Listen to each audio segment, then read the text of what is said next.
ও বউ, কি আমার বউ কি হয়েছে? তুমি এত খুশি কেন? তোমারে ঢাকায় আনতাছি, 1 মাস থাকতিব।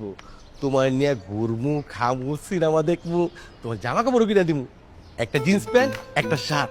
ওই দিয়ে পরে তুমি আমার সামনে ঘুরবা আর আমি খালি তোমার দেখমু। ওরে বাবা রে, হঠাৎ করে কি হলো তোমার?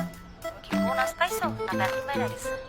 আমি বোনাসও পাই নাই, আমার বেতনও করে নাই, আমার বুদ্ধি বাড়ছে। বুদ্ধি বাড়ছে? কি বুদ্ধি? মামারে কইছি তোমার একটা কিডনি নষ্ট। হায় আল্লাহ, এত বড় মিছা কথা কইছো? ছোট্ট একটা মিথ্যা কয়ে যদি একটু সুখে থাকি, সমস্যা কই? আমি মামারে কইছি তোমার একটা কিডনি নষ্ট হয়েছে, চিকিৎসা করাই দেবো। এই কথা হই না, মামা গেছে গইল্লা, 5,000 টাকাও দিছে। কইছে তোর বউরে ঢাকায় লয়ে আয়, ট্রিটমেন্টের যা খরচ সব আমি দিমু। তুমি ঢাকায় এলে তোমার চিকিৎসার কথা কইয়া মামার তে টাকা লমু, আর আমরা দুজন মিল্লা ফুর্তি করবো, ফুর্তি করবো, ফুর্তি করবো।